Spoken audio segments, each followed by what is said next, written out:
You're watching South Asia Newsline, and here are the top stories we are tracking for you on Friday, the 8th of August. Amid tariff dispute with US, India signals shift in global partnerships. HRCP sounds alarm over deepening human rights crisis in Balochistan. And India's protection of order giver for murders hurting ties, say Bangladeshi officials.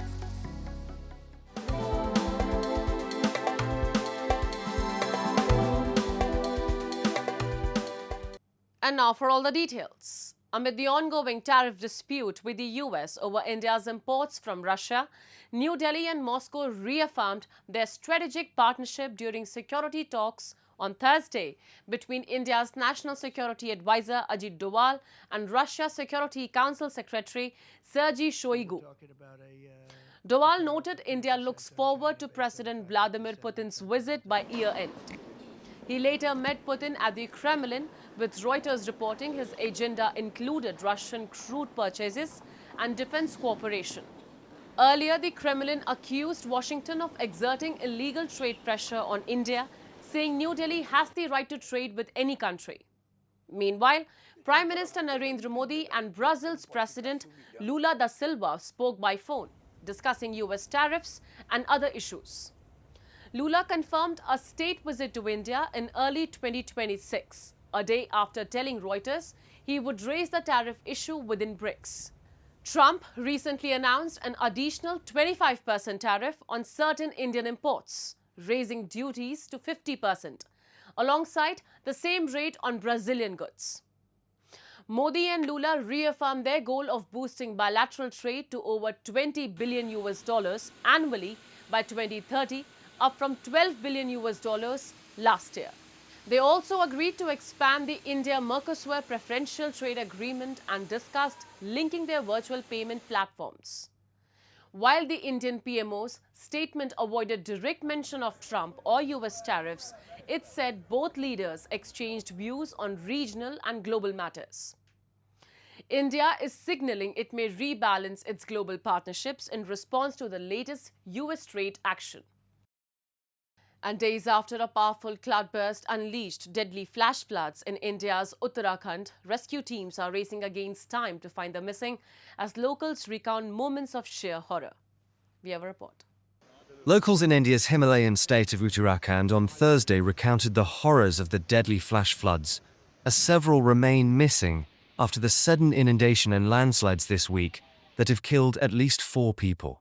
Crumpled roads, blocked by boulders, posed a huge challenge for the rescue teams from reaching the village of Darali in the district of Uttarakashi, a tourist spot, after a wall of water hit the area, submerging homes and cars in sludge. मेरे परिवार के मेरे घर के अपने ही personal लोग बच्चे हैं मेरे 6 बच्चे हैं और मेरे गांव के अपने ही गांव के लोग हैं उसके बाद 21 लोग उन लोग हैं बच्चे और बड़े मिला के 21 लोग 26 लोग मतलब पूरा है टोटल। देखो अब आपके कृपा से माँ के दिल में क्या गुजर रही है आपकी सोचो थोड़ा। मैं तो मदद मांगने के लिए आई थी इधर कि जहाज पे वहाँ ले दे छोड़ दे हम खोजी करे तलाशी करे अपना बच्चा जिंदा हो देखे ऐसे सोच के आई थी इधर क्या करें। Uttarakhand Chief Minister Pushkar Singh Dhami has assured assistance and said the destruction was massive and that the number of missing persons was still being estimated. Authorities have said about 400 people stuck in Gangotri in Uttarkashi were being rescued by air, with 9 army personnel and 7 civilians among the missing. विभाग अपने स्तर पर डॉक्टरों की तैनाती कर रहा है, दवाइयों की वहां पर तत्काल व्यवस्था कर रहा है, भोजन इत्यादि की व्यवस्था हो रही है और राशन वहां पर पहुंचे इसके लिए जिला पूर्ति अधिकारियों की पुलिस विभाग ने लगभग 160 पुलिस के लोगों को 10 सीनियर अधिकारी और 3 एसपी रैंक के अधिकारी वहां नियुक्त किए हैं। Meanwhile, Nepal has also initiated diplomatic efforts with India to search for the 17 Nepali workers who've gone missing in Uttarakhand floods. Nepal's Prime Minister KP Sharma Oli announced on Friday as he expressed condolences. Uttarakhand is prone to floods and landslides, which some experts blame on climate change. After a week-long visit to Turbat and Quetta, the Human Rights Commission of Pakistan has issued a stark warning over what it describes as a deepening human rights crisis in Balochistan. In its latest report, the HRCP has flagged enforced disappearances as the most urgent issue, as families of those affected recounted the horror of relatives being taken away frequently by the security forces without any legal warrant, formal charges or proceedings. The Commission says such disappearances appear to be a part of a systemic pattern rather than isolated incidents, pointing to persistent reports of kill and dump practices carried out with total impunity. The HRCP also highlighted the worsening condition of press freedom in Balochistan, with journalists working under considerable constraints. The noticeable presence of security forces has created an environment of intense fear and distrust among the residents, who feel besieged in their areas. It said this has suppressed open dialogue, dissent, and even the ability to engage in ordinary civic activities.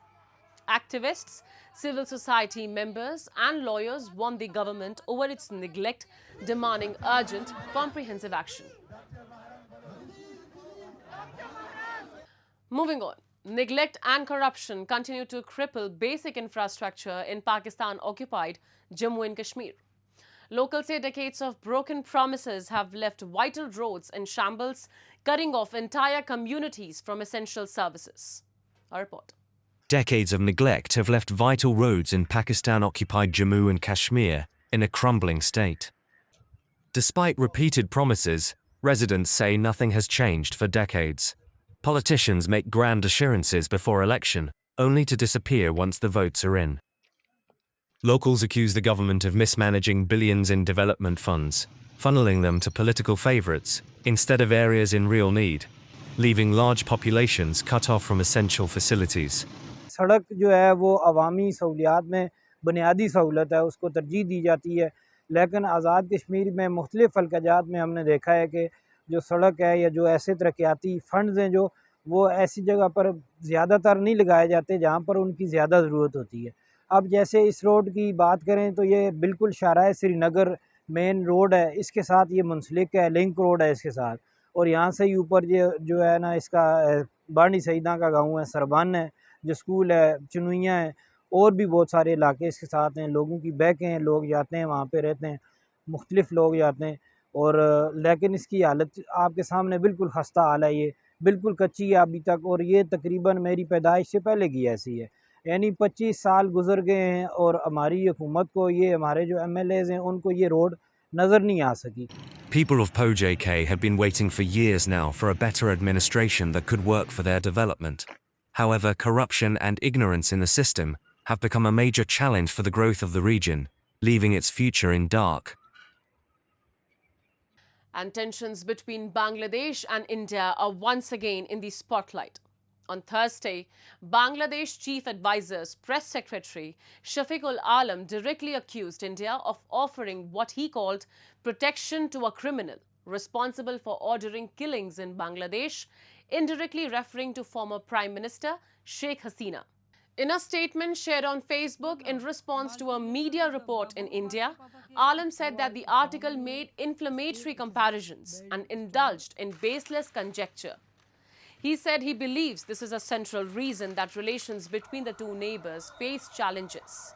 As the students' uprising intensified last August, Hasina stepped down and fled to India. Following her ouster, Nobel laureate Muhammad Yunus was declared as the head of the interim government. Dhaka has repeatedly urged India to extradite Hasina, but India is yet to respond to the request.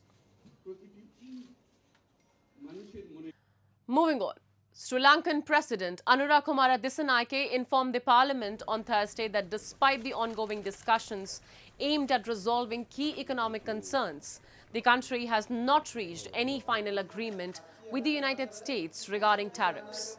President Dissanayake noted that over 25% of the country's exports and nearly 60% of its apparel shipments are destined for the US market. Keeping in mind the current economic challenges faced by Sri Lanka, trade with the US is crucial for the country, making these talks critical to the livelihoods of over 350,000 garment workers in Sri Lanka. The president said he has approached these negotiations openly and pragmatically.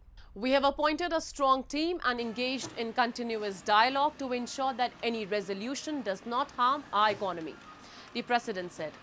The Sanaike expressed appreciation over a reduction in reciprocal tariff rates from 44% to 20%, which he described as a significant outcome of the ongoing discussions.